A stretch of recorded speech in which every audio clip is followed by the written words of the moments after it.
అంటే sir next ముఖ్యంగా ఇప్పుడు ఇంజనీరింగ్ బ్రాంచ్‌లో ఏ బ్రాంచెస్ 2025 చూసుకుంటే ఏ బ్రాంచెస్‌కి డిమాండ్ బాగా ఉంది? రైట్. సో ఇందాక చెప్పాను కదా, 2025 చూసుకుంటే మనకి సిఎస్సి విల్ కంటిన్యూ. అయితే ఇప్పుడు చాలామందికి వచ్చే ప్రశ్న ఏంటంటే, ఇప్పుడు సిఎస్సిలో అలైడ్ బ్రాంచెస్ ఉంటాయి. ఫర్ ఎగ్జాంపుల్ ఏఐఎంఎల్ ఉంది, డేటా సైన్స్ ఉంది, సైబర్ సెక్యూరిటీ ఉంది, ఐఓటీ ఉంది. ప్రధానంగా ఈ 4 వేరియేషన్స్ ఉన్నాయి. ఇవి కాకుండా కొన్ని కాంబినేషన్స్ ఉన్నాయి. ఫర్ ఎగ్జాంపుల్ సిబిఎస్ఈలో AI and data science, AID అని ఒక కోర్స్ ఉంది. సో ఇవన్నీ చూస్తే యాక్చువల్లీ వాటిలో పెద్ద డిఫరెన్స్ అయితే ఏమీ లేదు. ఓకే, ఈ లోకల్ కాలేజెస్లో ఏవైతే ఆఫర్ చేస్తున్నారో ఈ వేరియేషన్స్ పెద్ద సిఎస్సికి వీటికి ఏం పెద్ద డిఫరెన్స్ అయితే లేదు. అంటే అవి బేసికలీ కమర్షియల్ కన్సిడరేషన్స్తో సీట్లు పెంచుకోవడం కోసం పెట్టుకున్నారు తప్పితే జెన్యున్గా ఇప్పుడు ఐఐటీస్లో for example artificial intelligence and data sciences మీద ఇప్పుడు ఫర్ ఎగ్జాంపుల్ ఐఐటి మద్రాస్లో కోర్స్ ఉంది. అది జెన్యున్గా ఇట్స్ అ స్పెషలైజేషన్. అది అలాంటి స్పెషలైజేషను, అలాంటి ఫ్లేవర్ అన్నది మనకి ఇక్కడ లోకల్ కాలేజెస్లో లేదు. సో ఏ సిఎస్సి బ్రాంచ్ తీసుకున్నా పర్వాలేదు నన్ను అడిగితే.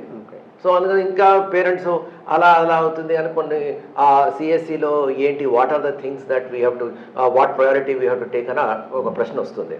సో అలాంటి వాళ్ళకి ఒకవేళ మీరు నిజంగా if you want to do some fine hair splitting అంటే ఫస్ట్ ప్రిఫరెన్స్ ఇస్ సిఎస్సి అంటే plain CSC, next CSC AIML, ఆ తర్వాత సిఎస్సి డేటా సైన్స్, ఆ తర్వాత మీకు సైబర్ సెక్యూరిటీ అండ్ ఐఓటీ. అది ఆ ఆర్డర్లో చేసుకోవచ్చు. అయితే kind of companies which come for placements ఏంటంటే బీటెక్ తర్వాత ఈ స్పెషలైజేషన్ చూసి జాబ్స్ ఇవ్వరు. ఎందుకంటే వాళ్ళకి సిఎస్సి బ్రాంచ్ తీసుకుంటే సర్టన్ స్కిల్స్, సర్టన్ నాలెడ్జ్ అన్నది వాళ్ళు చూస్తారు. For example data structures and algorithms very very important. అది మీరు ఏ వేరియంట్ తీసుకున్నా కూడా అది మీరు తప్పకుండా అది బాగా చేయాలి, బాగా నేర్చుకోవాలి అది. సో ఇలాంటి వాటి మీదే వాళ్ళకి ఇంటర్వ్యూకి వెళ్తే ఇలాంటి వాటి మీదే ప్రశ్నలు ఉంటాయి. టెక్నికల్ ఇంటర్వ్యూస్ కానీ, రిటన్ టెస్ట్ కానీ, what ever it is will be around these things only. So అందుకోసం ఇన్ఫ్యాక్ట్ నేను ఐటీ గురించి కూడా చెప్పలేదు. ఇప్పుడు కొన్ని కాలేజెస్లో ఐటీ కూడా ఉంది. ఐటీకి సిఎస్సికి దెర్ ఇస్ నో డిఫరెన్స్. అది కూడా ప్యూర్ కమర్షియల్ కన్సిడరేషన్తో ఐటీ అన్నది తీసుకొచ్చారు. సో ఐటీ వల్ల కూడా మీకు ఏమి పెద్ద డిఫరెన్స్ ఉండదు. సో మీరు కాలేజ్ చూసుకొని ఒకవేళ మీరు కోరుకున్న కాలేజ్లో మీకు సిఎస్సి రాలేదంటే సిఎస్సి వేరియంట్ తీసుకోండి, ఏం ప్రాబ్లం లేదు. రైట్. సో ఇవన్నీ సిఎస్సి రిలేటెడ్ అని చెప్పాలి. తర్వాత నెక్స్ట్ నన్ను అడిగితే ECE based on your interest ఉంది ఈసీలో. ఎందుకంటే ఈసీలో చాలా చాలా ఇంట్రెస్టింగ్ డెవలప్మెంట్స్ ఉన్నాయి. ఇప్పుడు మనం మొన్న వార్ చూస్తే ఈసీఈ పెద్ద పాత్ర వేసింది. ఇప్పుడు ఫర్ ఎగ్జాంపుల్ ఎలక్ట్రానిక్ వార్ఫేర్ అది మొత్తం అంతా ఈసీఈ, ఆ కమ్యూనికేషన్ కానీ, ఆ రేడార్ ట్రాకింగ్ కానీ, ఇవన్నీ డిటెక్షన్, సిగ్నల్ డిటెక్షన్ కానీ, ఇవన్నీ they are all based on ECE. So స్టూడెంట్కి నిజంగా ఇంట్రెస్ట్ ఉంటుందంటే డిఫెన్స్ రీసెర్చ్లో చాలా చాలా చాలా స్కోప్ ఉంది. సో స్టూడెంట్ ఇంట్రెస్ట్ బట్టి ఒకవేళ if is interested definitely if he takes up ECE scope ఉంది. అదేవిధంగా ఇప్పుడు మనము సెమీ కండక్టర్స్లో చూస్తున్నాం, lot of developments are taking place. ఆ తర్వాత ఇప్పుడు గ్లోబల్ ట్రేడ్ టెన్షన్స్ వల్ల some companies are coming and establishing setup, అంటే చైనా నుంచి తీసేసి ఇండియా లాంటి కంట్రీస్లో ఎస్టాబ్లిష్ చేయడం చూస్తున్నారు. అందులో సెమీ కండక్టర్స్లో ఎక్కువ చూస్తున్నారు. అదేవిధంగా మొబైల్ మ్యానుఫ్యాక్చరింగ్ వీటన్నిటిలో ఎక్కువ చూస్తున్నారు. సో వీటన్నిటిలోనే ఈసీఈ వాళ్ళకి మంచి ఛాన్స్ ఉంటుంది. సో జెన్యున్గా ఇంట్రెస్ట్ ఉంటాయి. అంటే ఇప్పుడు కొంతమంది ఏం చేస్తారంటే ఈసీఈ తీసుకుంటారు, బట్ వాళ్ళ ఇంట్రెస్ట్ అంతా ఐటీలో ఉంటుంది. ఈసీఈ తీసుకొని మళ్ళీ నన్ను అడిగే పేరెంట్స్ కూడా నన్ను అడుగుతారు ప్రశ్నలు, ఈసీఈ తీసుకుంటాం కానీ వాడికి ఐటీలో జాబ్ వస్తుందా అని అడుగుతారు. మీరు ఒకవేళ మీరు ఐటీఏ అనుకుంటే మీరు ఈసీఈ అని తీసుకుంటారు, డోంట్ టేక్ ఈసీఈ. ఇంకో కాలేజ్ సిఎస్సి వేరియేషన్ తీసుకోండి. అంటే సిఎస్సి ఇన్ని బ్రాంచెస్ ఉన్నాయి కదా, అవి తీసుకోండి. బట్ ఈసీఈలోనే కెరియర్ చేసుకుందాము, ఈసీఈలోనే ఈ సెమీ కండక్టర్స్ వైపు కానీ, కమ్యూనికేషన్స్ వైపు కానీ, ఎనీ ఆఫ్ దీస్ ఏరియాస్లో మనం ఇంట్రెస్ట్ ఉందంటే తప్పకుండా ఈసీఈ తీసుకోండి, డూ వెల్.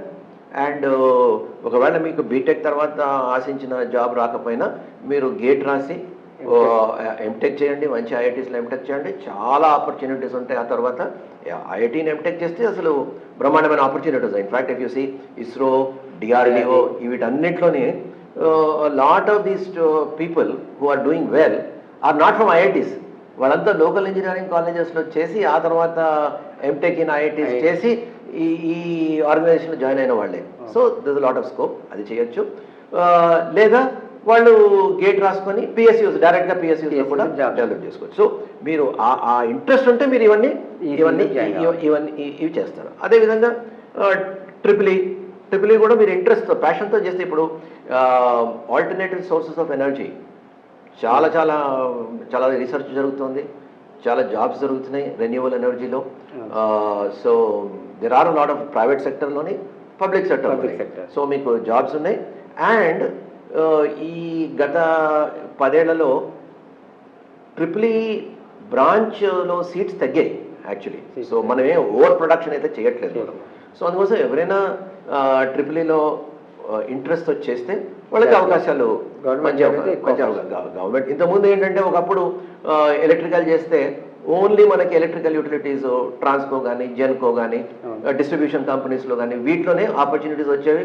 వాళ్ళ నోటిఫికేషన్ కోసం వెయిట్ చేసేవారు, రాకపోతే అన్ఎంప్లాయిడ్గా ఉండేవారు. ఇప్పుడు అలా కాదు. ఇప్పుడు మనకు ప్రైవేట్ సెక్టర్లో కూడా మనం చాలా ఉద్యోగాలు చేస్తున్నాం. కాకపోతే ఏమవుతుందంటే కోర్ సెక్టర్లో మీకు ఎంట్రీ లెవెల్లో శాలరీస్ తక్కువ ఉంటాయి. అంటే ఐటీ అంత గ్లామరస్గా ఉండవు, అంత శాలరీస్ కూడా ఉండవు. కాకపోతే ఇవి స్టేబుల్ జాబ్స్. అంటే ఒక 5-10 ఇయర్స్ అయిన తర్వాత మీకు ఇక్కడ బెనిఫిట్ దొరుకుతుంది. ఒక 20 ఇయర్స్ తర్వాత చూస్తే ఒకటి జాబ్ స్టెబిలిటీ ఉంటుంది, ఆ తర్వాత గ్రోత్ కూడా ఎక్కువ ఉంటుంది. సపోజ్ యూఆర్ ఇంట్రెస్టెడ్, జెన్యున్గా ఇంట్రెస్ట్తో చేస్తే ఈ ఏరియాస్లో మీకు తప్పకుండా there will be growth, there will be stability. Any core sector. ఇప్పుడు ఎందుకంటే మీకు ఇన్ఫ్రాస్ట్రక్చర్ స్పెండింగ్ మీరు ఎలా జరుగుతుందో మనం చూస్తున్నాం. సో ఇన్ఫ్రాస్ట్రక్చర్ స్పెండింగ్కి మీకు you require civil engineers, you require mechanical engineers, you require electrical engineers.